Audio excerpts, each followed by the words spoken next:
ప్రస్తుతం మనం ఎల్బీ నగర్లో ఉన్న కిల్లమైసమ్మ ఆలయానికి వచ్చాము. ఆలయంకి భక్తులు అయితే పెద్ద సంఖ్యలో వచ్చారు. వాళ్ళతో మాట్లాడి పండగ ఎలా జరుగుతుందో, బోనాలు ఎన్ని సంవత్సరాల నుంచి పెడుతున్నారో అడిగితే. మేము ఇక్కడ 5 సంవత్సరాల నుంచి ఉన్నాం మేడం. ప్రతి సంవత్సరం వస్తాం, పొద్దుగాల లేస్తాం. ఈసారి లేట్ అయింది, బాగున్నాయి ఏర్పాటు. ఇట్లా వస్తారా మీరు? ఫ్రీ వస్తాం. కిల్లమైసమ్మ గుడి డైరెక్ట్ అండి. కిల్లమైసమ్మ టెంపుల్కి ఇప్పుడు బోనం తీసుకొచ్చారా మీరు? తెచ్చిన చెల్లించిరా? బోనం ఫస్టే పెడతా నేను. 5 గుమ్మడికాయలు 6 గుమ్మడికాయలు కొట్టినా, మళ్ళీ బోనం పెట్టినా, అన్నీ మంచిగా చేస్తాను నేను. సాధారణంగా అయితే బోనం చెల్లిస్తారు. ఈ గుమ్మడికాయలు కొట్టడం ఎందుకంటే అమ్మవారికి మంచిది. గుమ్మడికాయలు కొడితే ఆమెకు ఆహారము మనం పెట్టిన తెలివ. మేకలు కోస్తే ఎట్లా ఉంటుంది, గుమ్మడికాయలు కొడితే అట్లా ఉంటుంది అనమాట. మంచిగా ఉంటుంది అనమాట. మన ఆరోగ్యం కూడా మంచిగా ఉంటుంది. గుమ్మడికాయలు, పూలు, పండ్లు అన్నీ చాలా బాగా. ఈమె అంటే అంటది. బోనం చెల్లించారు కదా, అమ్మవారిని దర్శించుకోవడం ఎలా అనిపించింది? ఎప్పుడు వచ్చి అమ్మవారిని చూడని దూరుకోను. మా ఇంటి అమ్మవారి గుడి వెనుకనే మా ఇల్లు. ఇండియన్ గ్యాస్ దగ్గర మా ఇల్లు ఉంటుంది.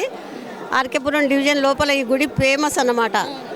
అష్టలక్ష్మి గుడి. మళ్ళీ ఏ గుడి అయినా ఈ గుడి తర్వాతనే. కిల్లమైసమ్మ గుడి కట్టి 550-60 సంవత్సరాలు అవుతుందంట. అప్పుడు గోల్కొండ నిర్మించాలని ఇక్కడ ఇది షురు చేసిండ్రంట రాజు. అది వద్దు అనుకొని అక్కడ గోల్కొండ కట్టి ఇక్కడ కిల్లమైసమ్మని నిలబెట్టి ఇక్కడ గుడి కట్టిరట. అప్పుడు ఇంతమంది రాకపోదురు, అడవిలాగా ఉంటుండే. మాకు భయం అవుతుండే. మా ఇల్లు కట్టి ఇప్పుడు 37 ఏండ్లు వెనుక గుడి కట్టి ఇల్లు కట్టి మేము అప్పటి నుంచి మేము ఈ గుడికి రాకుండా ఉండం. చాలా అంటది. నివాళీలు పట్టుకొని తిరుగుతుంది నైట్ అమ్మవారు. నివాళీలు పట్టుకొని ఇల్లు పక్కకొకటి. మా అనిపించింది ఎవరికైనా? నాకు కనిపించింది. మా తమ్ముని ఇల్లు పక్కకే ఉంటుంది. 1 గంట 2 గంటలు అట్లా 3 గంటలు అట్లా అయినప్పుడు తిరిగి మళ్ళీ అరుగు ఉంటుంది కదా, అరుగు మీద కూర్చొని లోపలికి పోతుంది. ఇట్లా అమ్మవారు ఎలా ఉన్నారు చూడడానికి? తెల్ల బట్టలు, జుట్టు గోధుమ రంగు, చీర, అట్లా చక్కగా ఉంటుంది. అవి ఆషాఢ మాసంలో 5 రోజులు నాగేంద్రుడు వచ్చి గూటి లోపల వండుకుంటాడు. ఎవరికో ఒకరికి కనిపిస్తాడు. నిజంగానే లోపల కాన ఉంది కదా, ఆ కానలు 5 రోజులే ఉంటుంది. ఒక పొద్దు ఉంటుంది. ఒక పొద్దుండి లోపలికి వెళ్ళిపోతుంది. మేము రాగాకుల ప్రసాదం పెడతాం కదా, తిని మళ్ళీ లోపలికి వెళ్ళిపోతుంది. అంత స్వచ్ఛంగా తల్లి. ఎక్కడెక్కడి ప్రజలకు లారీలు మంచి చెడ్డ అంటే ఈమె ఆందోళన మైసమ్మ ఒకటి, మాల్ మైసమ్మ ఒకటి, ఇట్లా దర్బార్ మైసమ్మ ఒకటి. ఇట్లా ఈ జీవితంలో అమ్మవారికి మొక్కుకుంటే జరిగినవి ఏమైనా ఉన్నాయా? అన్నీ ఇల్లు కట్టుకున్నాము. పిల్లలు మంచోళ్ళు ఉన్నారు. మా మనమరాలు డాక్టర్ నీలెక్కుంది, చదువుతుంది. ఫస్ట్ ఇయర్ అయిపోయి 2nd ఇయర్లోకి పోయింది, బైపీసీ చేస్తుంది. మా మనవడు పాస్ అయ్యిండు 10th అనుకుంటే అయిపోతుంది, మొక్కితే అయిపోతుంది. కాబట్టి 300 ఏళ్ల నాడు ప్రతిష్ఠింప చేసుకున్నటువంటి తల్లి ఇప్పటికీ అత్యంత వైభవంగా రోజు రోజుకు ప్రజల యొక్క మరి మొక్కులు చెల్లించుకునే విధంగా రోజు రోజుకు కిల్లమైసమ్మ తల్లి యొక్క వైభవము బయటి ప్రపంచానికి తెలియడం జరుగుతూ ఉంది. సో ఆ దేవత యొక్క విశిష్టత చాలా గొప్పది. మన పూర్వీకులు ఏది చేసినా చాలా ఆలోచనతోటి అప్పుడున్నటువంటి పరిస్థితులకు అనుగుణంగా ఏ తల్లి దగ్గర ఏ మహిమ ఉందో గుర్తించి ఆ తల్లులకు గుడులు కట్టి పూజలు మొదలు పెట్టారు. ఇప్పటికి ఇన్ని తరాలైనా కూడా ఆ తల్లి యొక్క వైభవం ఇంత ఘనంగా జరగడం చాలా సంతోషం. కాబట్టి ఇది 2వసారి నేను పట్టు వస్త్రాలు సమర్పించడం. గత సంవత్సరం సమర్పించిన, మళ్ళీ ఈ సంవత్సరం కూడా సమర్పించిన. ఆ కిల్లమైసమ్మ తల్లి యొక్క దీవెనలు మన హైదరాబాద్, రంగారెడ్డి అదే విధంగా రాష్ట్ర ప్రజలందరి మీద ఉండాలని, అందరూ సుఖశాంతులతోటి పాడి పంటలతో వర్ధిల్లాలని ఆ తల్లిని మొక్కుకోవడం జరిగింది. సీఎం రేవంత్ రెడ్డి గారికి కూడా ఆ తల్లి యొక్క దీవెనలతో మరి బలమైనటువంటి నాయకుడిగా ఎదిగి ఈరోజు ప్రజా సంక్షేమ రాజ్యాన్ని కొనసాగిస్తున్నటువంటి ఇందిరమ్మ ప్రభుత్వానికి ఆ తల్లి కిల్లమైసమ్మ దీవెనలు, బ్లెస్సింగ్స్ ఉండాలని మొక్కుకోవడం జరిగింది. కిల్లమైసమ్మ ఆలయ చైర్మన్ సురేంద్ర కుమార్ గారు మనతో పాటు ఉన్నారు. ఆయనతో మాట్లాడి ఈరోజు బోనాల పండుగ ఎలా జరుగుతుంది, భక్తులు ఏ సంఖ్యలో ఉన్నారో అడిగి తెలుసుకున్నాం. ఇది కిల్లమైసమ్మ టెంపుల్ బోనాలు ఎవ్రీ ఇయర్ వచ్చే పెద్ద పండగ ఇది. ఈ బోనాల పండగకి మినిమం 5,000 నుంచి ఒక 10,000 మంది దాకా భక్తులు వస్తారు, బోనాలు సమర్పించుకుంటారు. అలానే గవర్నమెంట్ తరపు నుంచి కూడా ఈరోజు సీతక్క గారు పట్టు వస్త్రాలు తీసుకొని వచ్చి అమ్మవారికి సమర్పించారు. ఈరోజు పొద్దున్న నుంచి మార్నింగ్ 6 o'clock నుంచి నైట్ 9-9:30 వరకు బోనాలు వస్తూనే ఉంటాయి. ఈరోజు ఎవ్రీ ఇయర్ జరిగే పెద్ద పండగ ఇది. ఇది ఒక జాతర లాగా ఉంటుంది. ప్రతి సంవత్సరం పండగ రోజు భక్తుల రద్దీ ఎలా ఉండేది, ఈసారి ఎలా ఉంది? లాస్ట్ ఇయర్ కన్నా ఈసారి ఎక్కువ ఉంది. కొన్ని కట్టుదిట్టంగా ఏంటంటే కొంచెం వచ్చే వెనక నుంచి వచ్చే పొలిటికల్ లీడర్స్ కానీ వాళ్ళకి కానీ ఇది కాకుండా విఐపి ద్వారా నుంచే రావాలని చెప్పేసి ఆ కండిషన్లతోటి చేపించాము. అంతా ఇప్పుడైతే సదావుగా నడుస్తుంది. ఇప్పటి వరకు అయితే మంచిగా జనాలు అయితే మంచిగానే అమ్మవారి దర్శనం చేసుకొని ఇది చేస్తున్నారు. ఇప్పుడు ఇక్కడ బోనం చెల్లించే వాళ్ళకి అలాగే మొక్కుబులు చెల్లించుకునే వారికి కూడా ఎలాంటి ఏర్పాట్లు చేశారు?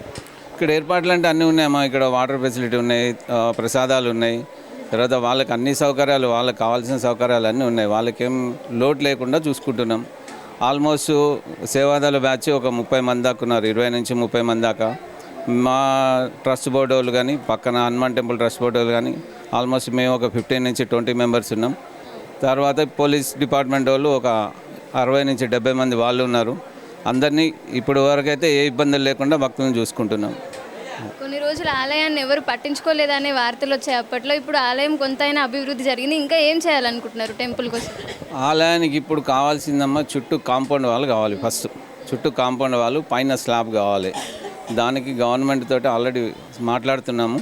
ఒకవేళ అది ఏదైనా ఇదైతే మటుకి చుట్టూ కాంపౌండ్ వాళ్ళు కడితే మెయిన్ టెంపుల్ అభివృద్ధి బాగా చెందుతుంది. ప్లస్ ఇక్కడ ఏంటంటే కుమ్మరోళ్ళే వాళ్ళు ఇది చేస్తున్నారు కాబట్టి మెయిన్ ఒక పంతులు ఇక్కడ కావాలి.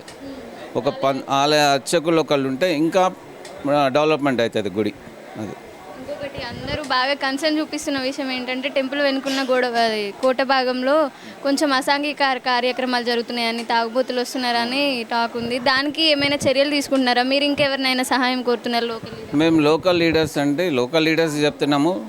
లోకల్ లీడర్స్ మనకు పోలీస్ సపోర్ట్ తోటి వాళ్ళు కొంచెం ఇది చేస్తున్నారు. అంటే మేము వచ్చిన అప్పటికి ఇప్పటికి చాలా చేంజెస్ చేశాము. ఇక్కడ మామూలుగా బ్యాచిలర్స్ వచ్చేసి దావతులు చేసుకోవడం కానీ, వాళ్ళు తర్వాత ఇక్కడ వెనక అసాంఘిక కార్యకలాపాలు అంటే మనకు తెలియకుండా కూర్చోవడం అట్లాంటివి చేస్తున్నారు. నైట్ 7:30, 8 వరకు కూడా ఇక్కడ మామూలుగా నడుస్తుంటాయి, అంటే దావతులు నడుస్తుంటాయి. అవన్నీ కూడా మేము ఏం చేసినామంటే కొంచెం వచ్చిన తర్వాత ఎండోమెంట్ వాళ్ళతో కలిసి కొంచెం మాట్లాడుకొని ఈవినింగ్ 6-6:30కి క్లోజ్ చేయాలి. గుడి క్లోజ్ అయిందంటే టోటల్ అందరు వెళ్ళిపోవాలి. ఆ టైప్లో మేము ఇది చేస్తున్నాం అనమాట. ఇప్పుడు అప్పటికి ఇప్పటికి చాలా చేంజెస్ చేస్తున్నాం.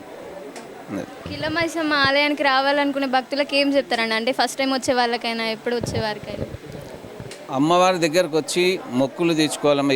ఏ కోరిక కోరుకున్నా నెరవేరుతుంది ఇక్కడ.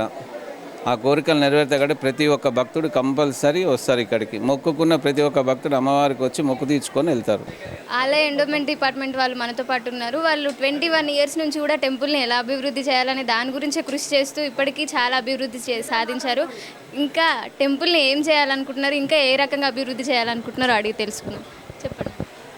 కిలమైసమ్మ దేవాలయం ఇది 2002 సంవత్సరంలో దేవాదాయ శాఖ పరిధిలోకి వచ్చింది. అప్పటి స్థితి వేరు, ఇప్పటి స్థితి వేరు దేవాలయంది. అప్పటి శిథిలావస్థలో ఉన్న దేవాలయాన్ని ఇలా రూపుమార్చాము. మొత్తం భక్తుల డోనర్ స్కీమ్ పట్టుకొని దీన్ని డెవలప్మెంట్ చేసినాము. ఈ యొక్క 4-5 ఇయర్స్ నుంచి మాత్రం రద్దీ మాత్రం భారీ అధికంగా అవుతుంది. గత సంవత్సరం కంటే కూడా ఈ సంవత్సరం ఎక్కువ పబ్లిక్ ఉన్నది, పబ్లిక్ ఎక్కువ ఉంది.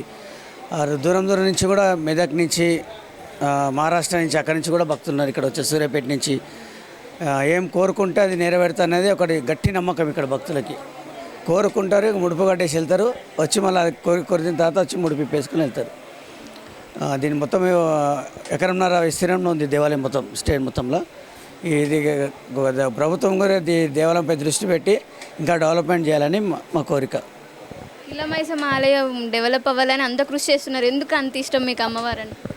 పర్సనల్గా నాదే అంటే నేను ఏది కోరుకున్నా అది అయింది. నేను కోరుకున్న 2 అమ్మవారి కోరికలు కోరుకున్నా, 2 కోరికలు కూడా నెరవేరినాయి. కాబట్టి నేను నా కొడుకు కూడా ఈరోజు సేవదలో చేరి 10 ఇయర్స్ ఉంటాడు. వాడు 5 ఇయర్స్ నుంచే ఇలా సేవ చేసుకుంటాడు. వాడు నెక్స్ట్ మా తరం కూడా ఇలా సేవ చేస్తూనే ఉంటుంది. అది మా ఇష్టపూర్వకంగా మేము కోరుకున్న దేవుడు కాబట్టి. సేవదాన్ని స్థాపించినాం 2014లో. దాన్ని ఒక 6 మందితో స్టార్ట్ చేసినాం. ఇప్పుడు మెంబర్ 30-35 మెంబర్స్ దాకా ఉన్నారు, 35 మెంబర్ దాకా. ఇంకోటి మా శ్రేయోభిలాషి మా అన్నగారు కిలారాజు అంటారు పక్కన, తన కృషి కూడా చాలా ఉంది ఈ దేవాలయంలో. అమ్మవారిని అలంకరణ చేసింది ఆయనే. ఇక్కడ గత సంవత్సరం ఆయన గతించారు కాబట్టి ఈరోజు మా మెంబర్ లేడు. ఆయన పోయిన సంవత్సరం కాలం చేసిండు. ఆయన సేవలు కూడా చాలా ఉన్నాయి అమ్మవారికి. టీవీ ఆచార్య గారని మన డోనర్ స్కీమ్ కింద మనం ఎప్పుడు దేవాలయంలో మెంబర్షిప్ ఇస్తాం ఆయనకి. ఆయన కూడా 2010 సంవత్సరం నుంచి ప్రతి సంవత్సరం ఒక 2 లక్షల స్టార్టింగ్ అమౌంట్, ఒక 2 లక్షల నుంచి అది 8 లక్షలైనా సరే ఆ కంటిన్యూ 2010 నుంచి కంటిన్యూ చేసుకుంటూ పోతున్నారు దేవాలయానికి. ప్రతి సంవత్సరం కూడా దేవాలయానికి తనను ఒక ధర్మకర్తగా మేము మా దేవాదాయ శాఖ నుంచి ఏకగ్రీవం ఆయననే ఎన్నుకుంటాం. వేరే దాతల కంటే కూడా ఎక్కువ అమౌంట్ ఆయన రెగ్యులర్ చేస్తుంటారు కాబట్టి మా వల్ల ఫస్ట్ ప్రిఫరెన్స్ ఆయనకి ఇచ్చి చారి గారిని మేము ఎప్పుడు ఇలా ఇన్వైట్ చేస్తాం. రండి. ఏం చూస్తే లేదు, అమ్మగారికి ఏదో దండం పెట్టుకున్నాము, కావాలని అడిగింది. మా తోచినంత సాయం, అంటే సాయం కాదు, మా తోచినంత సేవ మేము చేసినాం.